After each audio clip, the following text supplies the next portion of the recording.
It's the Sports Peninsula podcast. Coming up, the Detroit Lions' dreams of a Super Bowl championship will have to be tabled until next season as the Washington Commanders upset the number one seed Lions 45-31 on Saturday night in the Divisional Round. A season of so much promise couldn't be derailed by a plethora of injuries on the defensive side of the ball, but ultimately the RPO offense of the Commanders, led by the supremely talented Jayden Daniels, proved to be too much. We'll look back on the game and the season, plus we'll look at the offseason potentials as changes are already coming. We'll discuss it all and more next. Now, here is your Sports Peninsula team. Welcome, everybody, to the Sports Peninsula podcast. My name is Dave Brzezinski. Drew, it is January 20th, 2025. Happy Martin Luther King Jr. Day to everybody out there watching this today and watching it during the week, especially when we show out on the ESPN network on Saturday night at 7 p.m. We're going to talk some Detroit Lions. We're going to talk about the game on Saturday, divisional round playoff game, and talk about some of the offseason stuff that's going to happen and that's already started to happen. And I'm joined by Coach Andy Shield, Marine City Mariners. Coach, how you doing? Still smarting a little bit, Drew. Still smarting a little bit, my friend. Yeah. And, as we all are. You got two wonderful dudes and this guy. But three guys that love this team. And we've been doing this for a long, long time. And I think we probably are going to learn that we all share a very similar sentiment, that we're not devastated, although, of course, we were hoping to be talking about playing the Philadelphia Eagles right now, but that is not going to be the case. But, still smarting a little bit, but, such is life. Indeed. And also joining us, the Uper, Brad Harrison. Uper, how you doing? Thanks, Drew. Yeah, I think I may have said this on the last pod I was on. I may not. I don't know. I've said it a couple times to a couple different friends, right? But this is not the beginning or the end. This is just the ride we're on, and this stinks, man. This was hard. We took a pill we didn't know was coming. That was some bad medicine, but you got to keep moving forward. This is what launches that team into the future, and it's not what any of us were counting on. That's for sure. Yeah, absolutely. Guys, I'll start this out. I talked with Coach yesterday a little bit, certainly in preparation for this, and in most towns like Detroit, you have four major sports teams, and most of the fans are fans of all of them. Now, we all have our wheelhouse, right? Some of us like some of the others more or less, but we support all of them. We, as Detroit fans specifically, we have to take our mindset away from how the Lions as a whole have performed and have to look at it more as how sports in Detroit have been, which is, this is not the same old Lions. You got to look at this Lions team because, Brad, you said it. It's not the beginning or the end. It's the process. We got to think back, if you're old enough to do so, if you remember the early 90s Red Wings, right? They went from really bad, and the Red Wings went 42 years without a Stanley Cup championship, right? The Lions haven't won since 57. They hadn't won since 55. In those early 90s, man, they were some really good teams, but they fell short. They'd be upset in the first round. Coach, we talked about that 95 team. They get swept in the finals by New Jersey. The next year, they set an NHL record for points in a season. And then they get their asses kicked in the Western Conference final. Even though they lost 4-2, it was not pretty. The next year, in 97, it actually didn't look that great. They were hanging, third seed. And it wasn't until Fight Night at the Joe, I believe it was March 26, 1997. A lot of us remember it very well. It changed. And then all of a sudden, it was like a different club. They came together. They ended up winning the cup that year. And the rest is history. 25 straight playoff appearances, 4 Stanley Cups, etc. You got to look at the Lions kind of like how the Red Wings were in the early 90s. They keep getting better, but there's lessons to be learned. You got to look at the 1980s bad boys Pistons. They didn't just go in and start kicking ass and winning championships. There was a lot of heartbreak there. Not as much as the Red Wings. They kind of progressed pretty quickly from like 83, 84 to 88. That was a 5-year span. They kept going and going, moving forward. The Wings had some setbacks and upsets. The Pistons really played well and kept getting better. So again, those are two teams right there that we saw in our lifetime. And I know a lot of the younger fans, they're like, okay, old man, whatever. Well, Google it. It happened. It did. You can find those games on YouTube nowadays. There you go. Yeah, you can watch them. So I mean, keep that perspective. This isn't like, oh shit, it's going to be another 50 years. No, it's not. This team's different. That's my soapbox moment. Let's talk about the game, guys. 45-31. Coach, I text you guys in our chain in the first quarter, and Dan Campbell said it actually in both of his press conferences after the game. That fumble when they were driving, leading 7-3, about to possibly go up 14-3, was a 14-point swing because they didn't get a touchdown that drive, and then Washington went down and scored, and all of a sudden it's a 10-7 Washington lead. Did that cost them the game? Not inherently on its own, but it certainly changed the tone and the narrative. But Coach, you can't turn the ball over 5 times and expect to win games, right? Drew, no, I think you are correct, Drew. I think that was the game. I think that's the game-winning RBI. That was the game-winning RBI. That did it. That did it. And that got the tide totally set to a player that, folks, we just found the next one, and his name is Jayden Daniels. Oh yeah, that's the next one. He's a good one. And yep, he may very well become the best quarterback in the NFC by the second week in February of 2025. He is phenomenal. I sent in a text thread. You know, I've been so blessed to get a lot of football in this year, as a spectator, as an employee, or as a coach at the high school level, spectator at the college level, and an employee at the professional level. 2 best football players I saw this year. One's on the screen right now. If Ohio State's on offense, I'm not sure. I got my back turned to the game, but his name is Jeremiah Smith, and he would be a top 3 pick in this league draft at the age of 18 this year. That's one of the best football players I've ever seen. I mean, he's a 21st century wide receiver version of Jim Brown. That's who that is. Jeremiah Smith. We'll be talking about him. And Jayden Daniels is the other one. He was far and away the best quarterback I saw face the Detroit Lions.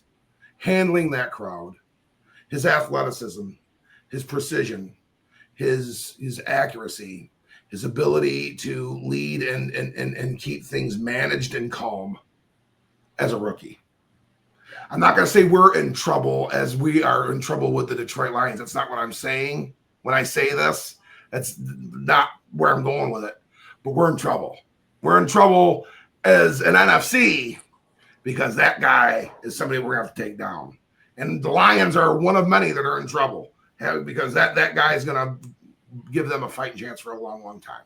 So, I mean, we learned a lot of things. And, you know, honestly, let's back it up a little bit here. No way is this a depressing, disappointing season. I mean, again, it's a ride. We are along for a ride. Brad has said it multiple times. This is part of the ride. And you alluded to a wonderful point, Drew, with the Detroit and the comparison of the Detroit Red Wings 96-97 season. But preferably in you know, I guess the summer of 1996, late spring, early summer of 96, May, beginning of June, when they lose to Colorado in the Western Conference Final. This was starting just to be like, okay, I don't know if this is, you know, I guess we wait. And we waited for about 12 calendar months. And then, you know, wonderful things happened. Yeah. You know, we lost that game, and people did not go into SOL mode. I didn't feel that at all. No. There. People did leave a little early, and you know, honestly, the wind was taken out of their sails, and you know, they were sad. They you know, and instead of being overreacting, I'd much rather have them leave the stadium, and they have every right to do so, than boo. We didn't need to hear that. No. We didn't see that. But you know, hey, so many wonderful things took place this year. This is a phenomenal team. It's another, I know another tone setter. This probably is the 1995-96 Detroit Red Wings, version of the Detroit Lions, Drew. Like the best team, like regular season performance. I think that may wind up sticking for maybe ever. But I think we're going to have some championships to talk about down the road. I'm with you both, gentlemen. I'm with you both. Yeah, I've got you, Coach. I'm down with that. And Brad, when we talk about that comparison, that 95-96 Red Wing team was an offensive juggernaut.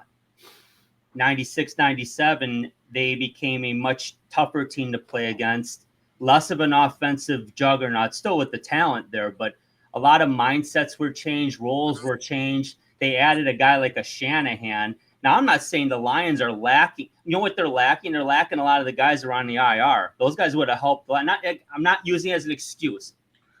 But I'm not going to excuse my language. I'm not going to deny that it's there.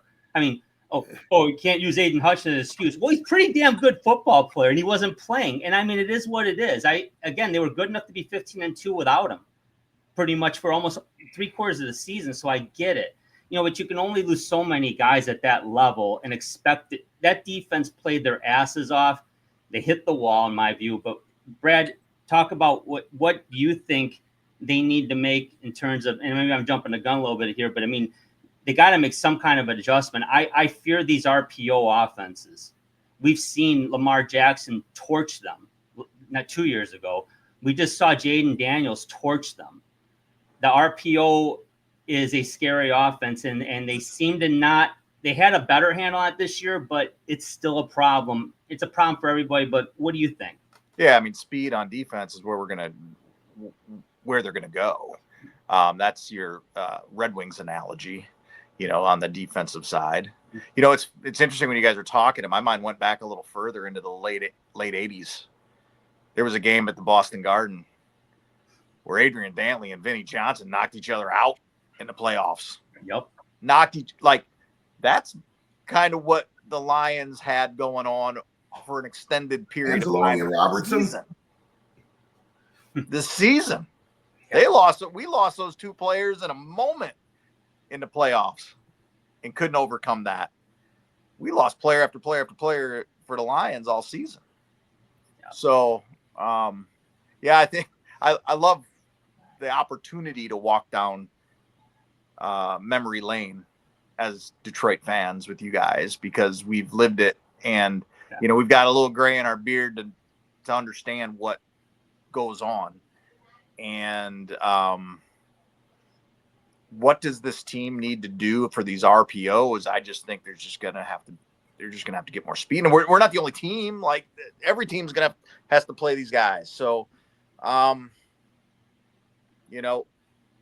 have a lot of trust in Dan Campbell, in Brad Holmes, and the work they're going to do this offseason on this roster. And I'm so thankful for the men that were on this roster this season to put out what they did, because, this is going to arguably be the best team in the history of our organization. Arguably. Yeah. Because we didn't get the grand prize. It hurts. But I said this a couple times too, and I don't know if I ever said it on here, but I'm like, I could be more impressed. And I don't know if I believe what I'm going to say here, guys. So just bear with me, because the Super Bowl, that's the goal. That's what we're trying to do here. But winning this division 15-2 could be more impressive than winning 2 home games in a Super Bowl. If you had to pick between the two. Well, and I can't take it away. I'm not taking it away from them. 15-2. Yeah. Well, I suspect, again, there was 2 more games we didn't play in this year. So, there was a championship, conference championship, and a Super Bowl that we did not play in this year and won 15 games. So I suspect, we could win a 16th game being the Super Bowl win or something like that. We could achieve more wins. But, I do think it's fair. I absolutely think it's fair at this juncture, now that the season's over, that the Lions were robbed by injuries, and and they achieved what they did, and they were going to lose this year because of the injuries. Now that it's over, we were going to lose because of the injuries, and if it wasn't going to be to this great young player and a team that's playing very good football right now, the Washington Commanders, I do suspect it would be to the Philadelphia Eagles in the NFC Championship game. We would have probably come up short. We probably would have come up short. And if we didn't come up short then, guys, I mean, these teams in the AFC right now, that Buffalo Bills team is playing really good. That's the winner of the weekend in my book. Not the Washington Commanders. It's the Buffalo Bills. They are in command. So, I mean, this team right here, as good as they were in their achievement, in the end, it wasn't the full team. And we are going to see major pieces, some of that speed on defense that and he comes with great range in the form of Aiden Hutchinson. And there's going to be some tweaks to the defense too. And you know, I'm a defensive football coach. I've done it for 30 years. And you got to, I mean, yeah, you needed to be able to defend the RPO, but guys, you got to defend it all. You got to have answers for it all. You can't say, well, we're real good on this, but you know what, doggone it, if that quarterback can run, we haven't gotten to that yet. Well, that doesn't work. When you're coaching football, you got to get it all. You have to have an answer for it all. And I agree with you, though. We need some different answers. And you know, we're going to get to the assistant coaches or the coordinators that are leaving here in a moment. And of course, you know, grateful for the both of them. But could we look? That's one thing that Coach Glenn maybe at times it's just like it didn't seem like he had the answer sometimes when it came to the RPO specifically. And what we were giving up, we would defend some mobile quarterbacks quite well, like Anthony Richardson and Kyler Murray. Jordan Love. You know, and Jordan Love this year. Okay, so this scheme was a little one that bit us too. So, I mean, you know, 100%, I think there's a little bit to that as well. So, I mean, you're 100% right in both of your analysis. We can't go into a game with a Jayden Daniels with an offense like that and say we have to outscore them. We're not going to win that game very often. We need to be able to go into that game and say, you know what, we're going to put a handle on their offense. And full stop. We're not going to say anything else. And then everything else can take care of itself. And Aleem McNeil's going to help us do that next year. Yeah. You mentioned Aiden, Barnes, Rodrigo, Carlton Davis, I know is a free agent, but hopefully there's after. Oh, does he have one more year? No, a 2-year deal, right? No, but hopefully it's a guy. I think he is a free agent. He is. He's the top of the list. Yep. We'll be putting that list on shortly. Anyway, that's 5, right? Like that's 5. That's talent. That would have made a difference against Jayden Daniels. It would have made a difference at Ford Field last Saturday night. Mm-hmm. Those are 5 big names, not just pieces. 5 big name starters, Pro Bowl caliber. Like Hutchinson was having the best season of any defensive player in the league up to week 6. And quite frankly, I believe a couple weeks after, he still was leading the league in hurries and sacks. It's just sad. It's unfortunate. Coach, you hit it on the head. I was going to say that too. It's safe to say now after the season was done, I was hoping I was never going to pick against them because I wasn't going to. I felt like we're going to ride with them, but I just couldn't see them advancing maybe to the Super Bowl. I thought they'd get there, but I just couldn't see them winning it this year with that defense. 5 out of your 11 starters are out, and these are Pro Bowl caliber guys too. That's a lot to overcome. Kudos to that defense. But Coach Glenn did make the adjustments, and that was week 3 against the Cardinals. They had a pass rush that was more of a contained pocket collapsing pass rush, not pin your ears back and go after them. And then they were playing aggressive man coverage. And now it's all anyone talked about this year. It's like, but did they play that last year? No, they didn't play 2 years ago either. They didn't play that kind of a defense. They did it this year and it worked until, like you said, Coach, all the injuries, the attrition. It happened. It is what it is. Washington played a great game. They did not make any mistakes. They capitalized on the mistakes. They won. And then getting back to what Brad said and great Detroit sports parallels like Game 7 at the Boston Garden in 1987. Yeah. You had your Anzalone Robertson collision was that really in some ways could be viewed as Dantley Vinny colliding. It's a very good comparison. Oh man, I can still remember the heartbreak I had. Because now we lost yet another very good defensive back. Yeah. Thankfully he's going to be good to go in the offseason, ready to go for the we'll have him back. Yeah, he is back, definitely.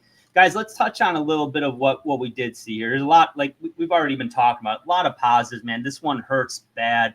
But, man, this is the best regular season by a Lions team in a Super Bowl era. Most points scored in team history in a single season, the first #1 seed in the Super Bowl era. They've been 2-2 in the playoffs since 2023. I know that's a 500 record.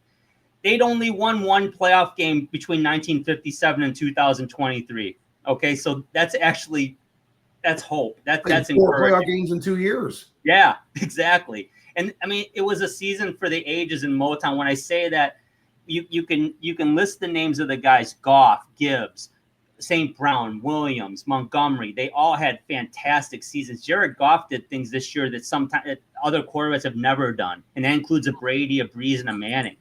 To have 15 wins, over 4,500 yards passing, and a 70% completion percentage, and over 110 QBR rating, and in a single year. None of those guys had ever done that before. That's incredible. He didn't play well on Saturday. No, he did not. I wouldn't say he was awful, but he didn't play well. He didn't play well. He made mistakes, obviously. But it is what it is. You know, some people say he's a piece of junk and they can't win with him now. I think that's have to go there either. I mean, that's horseshit. Yeah, that doesn't have to go there either. Those people were going there 3 years ago. They were waiting to go to it now, right? It's not true and not worth mentioning. So I mean, honestly, you know, I am very fortunate to where I can have some proximity in and around these players every now and again. And I'll go back to 2022. The first preseason game versus the Giants. And David Blau was going in to really look like what was going to be to kind of maybe for a game-winning drive to win. It's a preseason game, but nonetheless, we're going to go in and do it. And he just inexplicably dropped the ball. He just dropped it. And New York recovered and then we lost. I may be wrong on the team. Maybe it was Arizona. I can't remember. But really, it was inconsequential anyway. I did get an opportunity to be kind of within just earshot of Jared Goff talking with David Blau after that game, and the encouragement and the support that I walked by. It was like 15 seconds of context. I could tell that he was giving him. Just told me everything about that kid and who he is as a person. And my heart broke for him. He was not good at all. It's safe to say, and that's fair to say. Is he the reason why they lost? No. He was part of a litany of issues in that football game. Part of a litany of issues in that football game. He was one of them. A litany of issues. But for that poor kid to have to apologize, I felt so bad. He wanted to apologize for it. And it's just like, you know what? I mean, that's not anyone's fault. That's just the type of character he is. I mean, he's got that kind of a heart. He is not an egomaniac. And that's the type of guy that I think you want in that role for some time to come. And he will be. So, I mean, there's a lot of talk at one of our other rivals, the Minnesota Vikings, and what they have an issue at quarterback. We don't have that issue. We do not have that issue at quarterback. If we have an issue at quarterback, Drew and Brad, it's like what we were talking about. Do we have the right type of backup for Jared Goff? Because we're really not looking to develop somebody behind him right now. I don't think. I think he is the guy. So I think we need more of a dedicated backup. That's my thing for that position. We are in a golden spot with that guy. And, whether he threw some interceptions, the fumble's not on him at all. Interceptions are part of the game.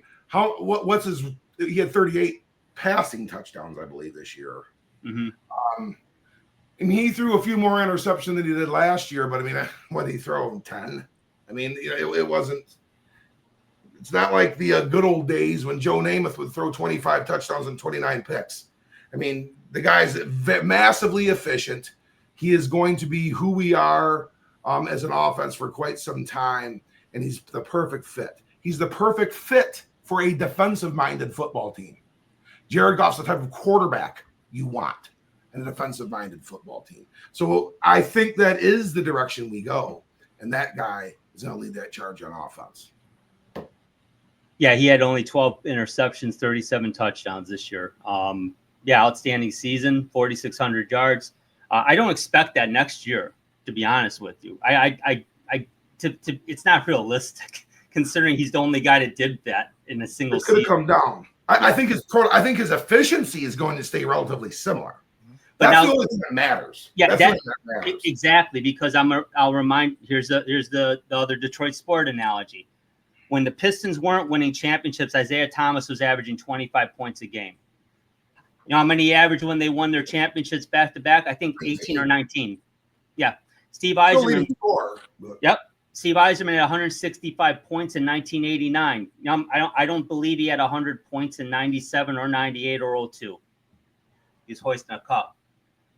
Those are the kind of changes. No one did. No one did. Exactly. So you got to. Those are the kind of changes you've got to that'll be made.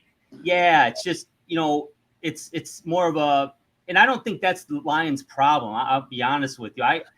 You're going down the right road though with it. You're going down the right road with it. And the next coordinator has Jahmyr Gibbs in the backfield.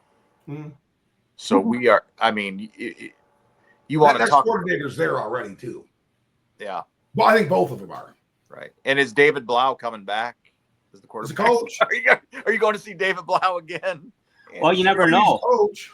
Yeah, as a coach. I'm saying coach. Because perhaps Mark Brunell slides into another role. Yeah, I don't know. But let's talk about that, guys, because we said changes have already begun. It's widely been reported by Adam Schefter. Ben Johnson is the new head coach in Chicago. I believe he's already he may already have Dennis Allen as his DC, which is that's a good pickup. Not going to talk about the Chicago Bears very much, but no surprise. Quite frankly, we're probably fortunate we had Ben Johnson this year because he probably could have easily went last year and he decided to stay.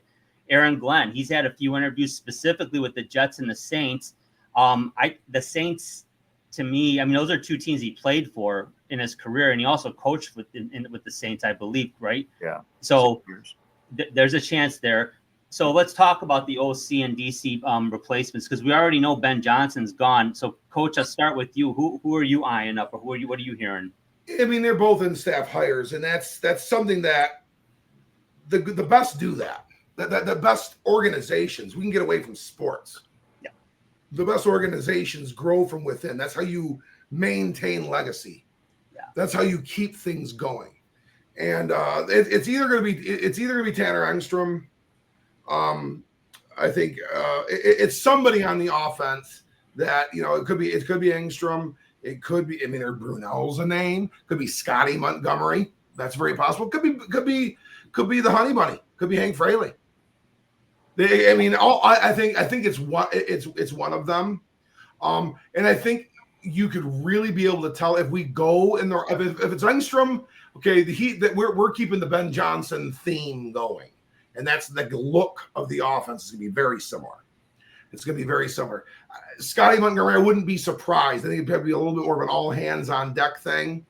And we definitely would be doing it with that. If we go the other routes a little bit, and you went with more of a Brunell, you could get a little bit more, I think, game managerial. And if you go with the Honey Bunny, I think that really is going to tell you we're going into a run defensive mode as to what we're going to be as a football team. And like I said, we have the type of quarterback that's like Goff is like a Phil Simms type. That's the type of player he is. And that's that type of team, that we're referencing. In many ways, he's Aikman-like too. I mean, that's just kind of their play style. And that's so befitting of being able to do that. and we're going to lose the other coordinator as well.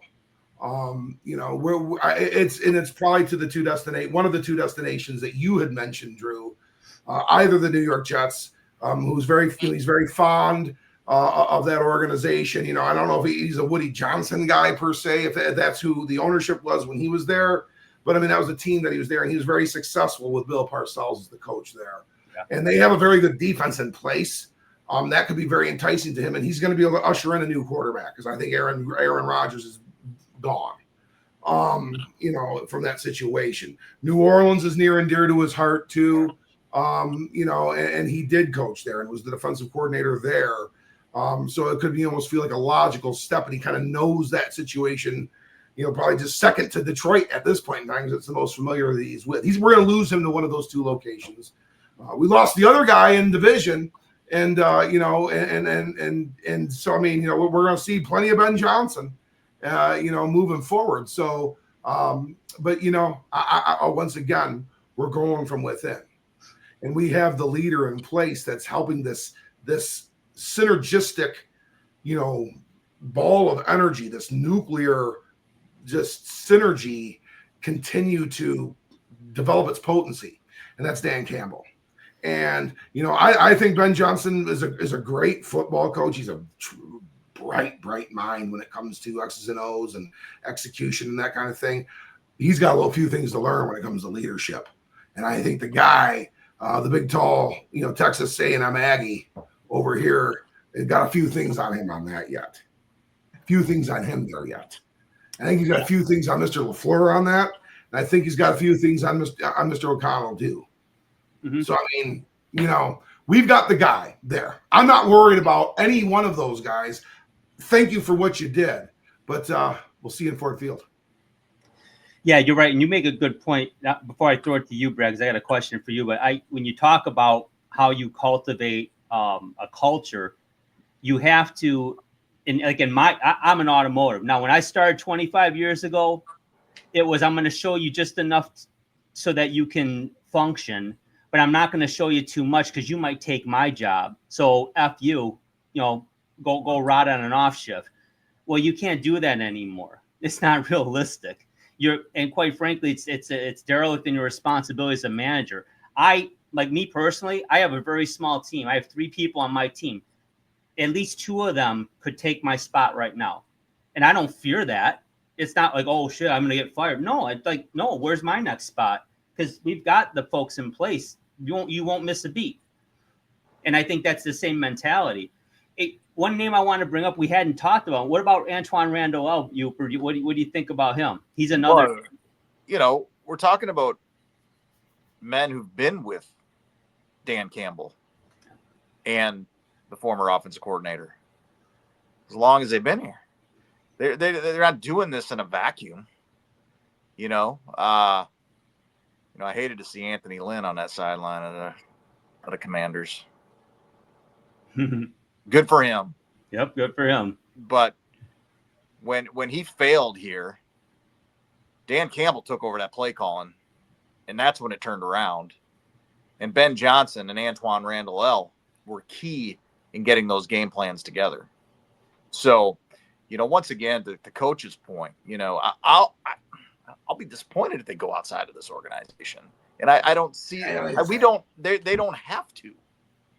Now, who else is leaving with the former offensive coordinator? Who else is leaving when Aaron Glenn, right? Like, yeah. That's interesting. Hank Fraley interviewed with Seattle already for their OC, right? Like, we're not accustomed to this as Lions fans of having this staff being in demand. So we've got to figure this out. And I'm with both of you. This is a group of men who have been here and learned from what's been happening around them. I was excited to hear Coach Campbell talk about how involved he's going to be in every hire and how he's going to talk to Jared Goff about this OC. And I still am excited about it. And then I got thinking about Oh man, I'm so glad Jared Goff is not Aaron Rodgers, because that's what he was doing over there in New York. This is a different deal, man. He is diametrically on the opposite. The absolute opposite. Thank you. But Jared Goff is going to have a voice, and I'm glad for that. Rightfully so. This is this unit offensively, this unit defensively. They exist. They're strong. They're going to learn from their errors, and Dan Cam. We obviously the meme. This is still this. This is still this, fans. Hang in there, man. Yeah, it sucks, but it's still this. And when you promote from within, you're going to limit some of those departures because people are going to see that they have a chance. Now on offense, there's a logjam. They've got a lot of veteran coaches: Hank Fraley, Antoine Randall, Scotty Montgomery. We've named. We can keep on going on down. Mark Brunell. We could go keep on going, and it sucks. I mean, I'm a career assistant, and when you don't hear your name called, sometimes it can be a little bit demoralizing. And you do kind of take a look. And these guys want to try to climb the ladder as well. I can understand. I think on offense, there's a chance that we lose a coach or two because they're going to get their other opportunity, and that may not be coming here. And when that's the case, I mean, we ultimately can't be too upset. With the exception of maybe where they land, it could be something that we, look at with maybe one eye, but we're not going there today. Don't need to. That's not hurt anybody, and that includes me, you, and the Walls too. But I think on defense we're gonna maintain maybe a few more. He may take one or two, because if Calvin Shepard's not the defensive coordinator, I see him probably with Coach Glenn, wherever that might be. That was one that I thought maybe they could think about going outside the organization with. And that still potentially could be the case.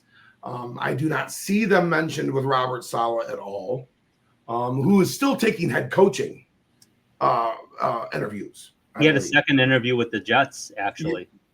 Or the Jaguars? Jaguars, I'm sorry. Yeah, what? They're going Billy Martin already. You know what? But you know what, Dave? I would half believe it. The way Woody Johnson makes player, player evaluations off of the. We'll probably get 5 fucking comments for that one. Oh, what you talking about? No, it's the Jaguars. Anyway, Jaguars, not the Jets. I'm sorry. Then the other guy, the other guy I thought was Dennis Allen. But it looks like he may be going to Chicago with Ben Johnson. That's a good first hire, Ben. You're going to want to get some guy in here that can do some play some defense for sure. I still think that's on our staff as well. But there's a great article that Drew and I don't know if Brad you were able to read it from Jeff Seidel of the Detroit Free Press. It's a 3-part one, and it's really kind of like almost like a requiem to build the empire, and really how this is getting built from the ground level, and it kind of starts at the end of the 2021 season when Rod Wood sat and talked with a few guys, and Matt Stafford made his intentions clear that he wanted to move on, and that because there's going to be a new regime change, and kind of how Sheila from that point in time reached out to, I believe it was the guy that ran the Eaton Corporation, the retired, CEO of there on some of his thoughts. And then this thing started to kind of build. And then Chris Spielman came in, and I believe that was a Rod Wood recommendation. And marrying the business side to the football side and making it a one, piece, which you two gentlemen were involved with that. And maybe you did or did not realize how severed it was. And that's just not how it works. We didn't know that. It wasn't our decision either. But I mean, now we get it. Now we get why the freaking Lions were not ever going to get anything really done. They were a dysfunctional family. So Brad, I you mean, can speak to that that's more than I over. can. That's over. Well, it was just an interesting time when the business side went to Ford Field and the football side went to Allen Park, and Matt Millen didn't want anything to do with the business side. Like that was a decision that was made from the management. You guys do your thing, we'll do our thing, and then there was a disconnect.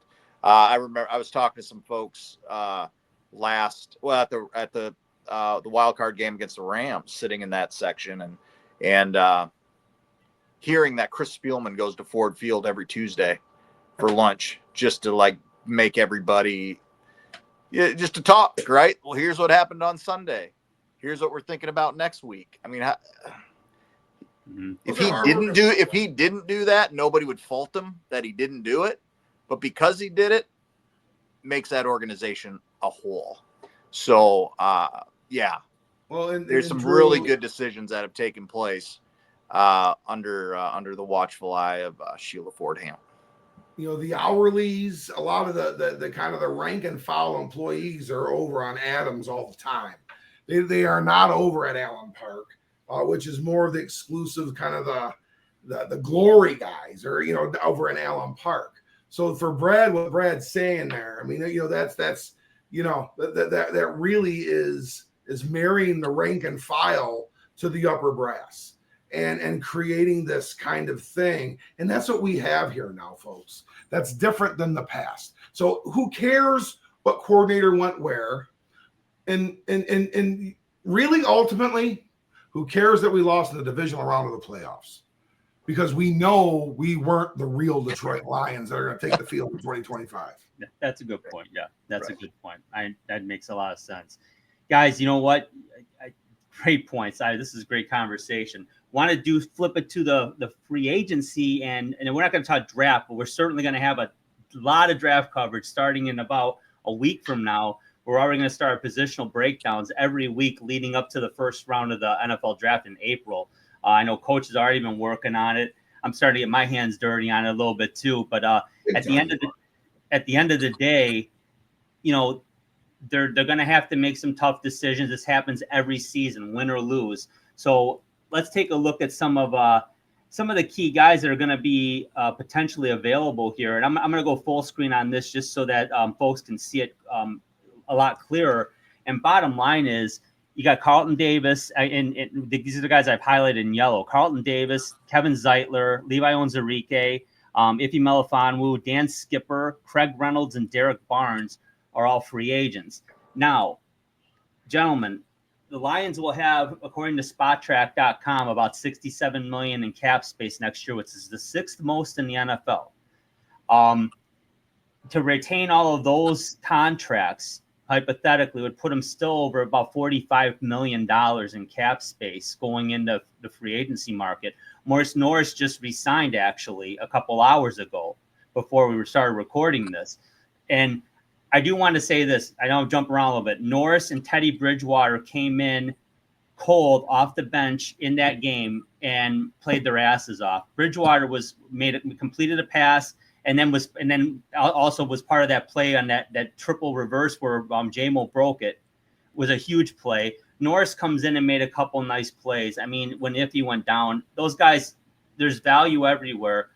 But there's a lot of guys on that list that are going to be possibly gone. And that happened last year too, right? I mean, the secondary got flipped upside down, right? I mean, we had Cam Sutton was at one corner. He's on the Steelers now, right? I believe. He had his legal issues. So Amik Robertson, Carlton Davis. I mean, you add those guys. You draft Terry and Arnold. Go ahead, Coach. Oh no, I just yep. You're knocking them out, man. It's just I didn't think once about Cam Sutton this year. No, we didn't need to. Emmanuel Mosley was signed 3 years ago, and unfortunately, he just never could come back from those knee injuries. It's just too much. They had to retool that whole secondary. The linebacking core is in very good shape if they can get Barnes back, but Rodrigo will be back. Jack Campbell's a stud. Double A's a stud. Maybe they can add somebody there. Jalen Reeves-Maybin's still on there, and he's special teams captain. He missed a lot of time this year. He did come back for the end of the season. I think the depth in the trenches is going to be critical. But guys, Coach, I'll start with you on this one here. For this draft, I mean, the Lions aren't looking for a starter per se. If they can get one, that's fantastic. But they're looking for guys that could eventually be that, but they don't need to be in year one because there's starters abound on this team. Of course, like I said, there could be exceptions, but talk about that a little bit. Well, yeah. And, you could have a default front line if we're going in a 4-2 nickel look, which is kind of, I mean, again, it could change because that's what I know. That's what Coach Glenn liked to come out in a lot. Mm-hmm. But you could have essentially one of your looks could be Aiden Hutchinson, Zadarius Smith, DJ Reader, Aline McNeil is your four linemen. And that's with the enhancement of Josh Paschal. That's going to be come in there.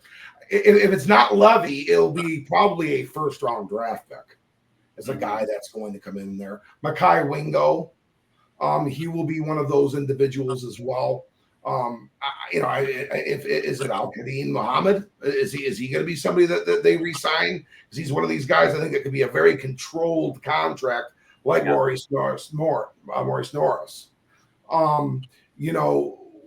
We have to fortify that group and probably elevate it just a little bit more because we need to be able to diversify our ability to stay mobile even if we get some injuries.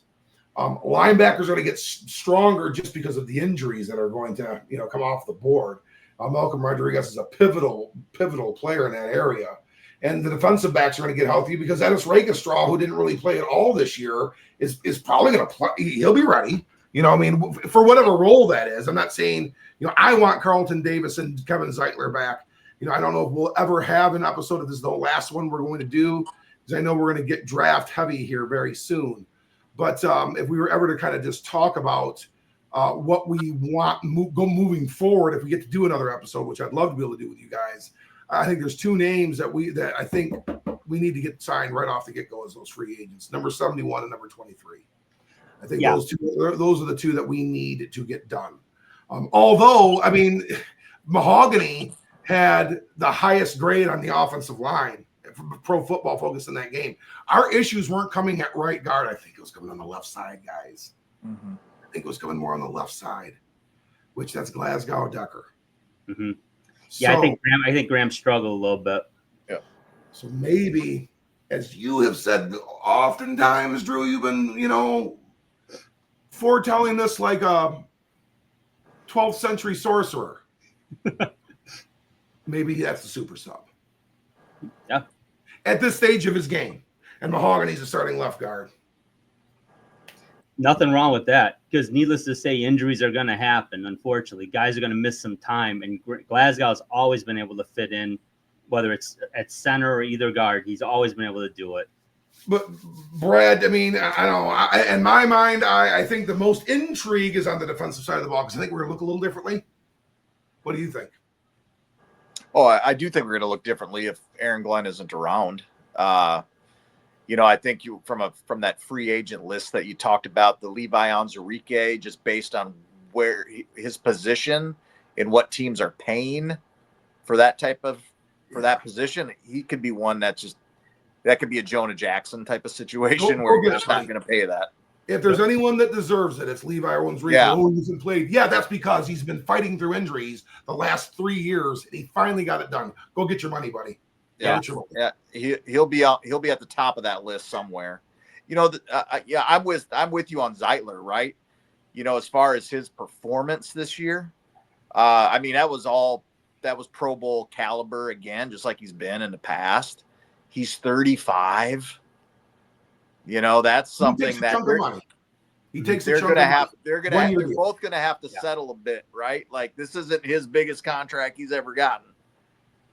Yeah, they're going to have to figure out how to make that work, and I want him back. I want all those guys back on that O-line, and let's add some depth. As far as the defense, Carlton Davis. We felt him when he wasn't on the field here at the end of the season, and we felt him when he was out there. So that's a great lineup. Man, I feel terrible for Derek Barnes. You talked about go get your money, Levi Onwuzurike. This was Derek Barnes who is he? Is he the top of a free agent list? The linebackers with that injury. He may have been, and he got the. He would have been, but Maybe this he might doesn't be show a me. prove it type of contract, which would be great for Detroit. Yep. Win-win. Absolutely. Yeah. I don't think he's going to have a choice on that. Not many teams are going to break the bank on somebody coming off a pretty significant knee injury. But I welcome back. I mean, he'll be ready to go next year, and we know what Derek Barnes can be. Yeah. Yeah. But guys, before we talk about I always caution too. Remember, there's somebody, Matt Derry, I think he says it on Locked On Lions. Lions good. We talked about this years ago. He always bring that up. Their Lions good. I need to really sit down and who's good and who's Lions good here on defense. And we got some new definition of that term. Lions good got a lot better these last 2 years. Yeah, it did. There's no doubt about that. I just, and just wrapping up this season before we touch on the playoffs for next week here in the championship games. This is going to be a little painful, but it is what it is. Again, the special season. I mean, as a fan, I'm brokenhearted that it ended this way, but the future is bright. The window ain't closed, and that's why I'm Mr. Belvedere. He did good work. He's going to take care of business. Well, I mean, I'm trying to be funny, but no one under 50 is going to get the joke. But at the end of the day, they're a damn good football team. They have, at least with the current situation, the current core players, they've got a 3 to 5 year window with these guys. They keep adding through the draft, replaced by attrition, whatever the case is. The window keeps shifting over. They are a serious Super Bowl contender next year. It would not surprise me at all if Vegas has them as the top odds on favorite to win. That doesn't mean anything, but we've never seen that. But at the end of the day, this is what happens. I'm going to make one more analogy in comparison here, and it's actually a Lion one, that 95 team. Now, that team started out 0-3. They had to win a Monday night game against the Niners, who were the defending Super Bowl champions, and they did it. And then they won their last 7 games and won an absolute tear. And people were like, whoa, look out. Great Lakes offense, look out. They hit the wall. They had to play almost 2 months straight of playoff level football just to get in. They set themselves up for failure that way. And they got absolutely embarrassed and massacred in Philly. Yeah, I mean, honestly, I'm ashamed of it, but I'm not. I did not ever watch the second half of that game. I didn't watch it. I was so pissed. I didn't even want to see it. And I'm glad I didn't, even though it became a shootout. That's not what we saw yesterday or this weekend. This was a team that fought their asses off through a plethora of injuries, made it to the top of the NFL, got the number 1 seed in the conference, and fell short. They didn't embarrass themselves out there. They didn't play well. They got beat by a pretty damn good football team. So, future's bright. Coach, any final thoughts on the season before we go to the Uper? They're going to be hungrier. And Penny Sewell's 24 years old. You want him hungrier? Okay. He's going to be. Amon-Ra St. Brown is going to be even more he's going to work even more. David Montgomery's going to work even more. Jared Goff is going to become even more in tune. We're going to see even a more mature Jameson Williams. We are going to see a new and improved Aiden Hutchinson within that leg. I mean, who knows? I mean, he may be even torquier than he was before. We're going to see a fully healthy Aleem McNeil. We're going to see hopefully Derek Barnes back. And if not, some other linebacker. That linebacking position is going to be more fortified, if anything. Mm-hmm. And our defensive backs are going to, again, and we're going to have a different look on defense to a certain degree. It didn't work out in the end the way we wanted to, but in the end, it's going to. So this just isn't the end. Yep, exactly. It's a process. Brad, final thoughts on the season? Well, you talked about 95, how that was a playoff mindset just to get into the playoffs. Well, it was a playoff mindset to win the division this year. Mm-hmm. There's a lot of that going on. I mean, we're going to win this division. We don't have to win 15 games next year. No. That's probably This was nuts. So I can't imagine us going through that type of gauntlet leading into the playoffs next season. But, 15 wins. Incredible what it took.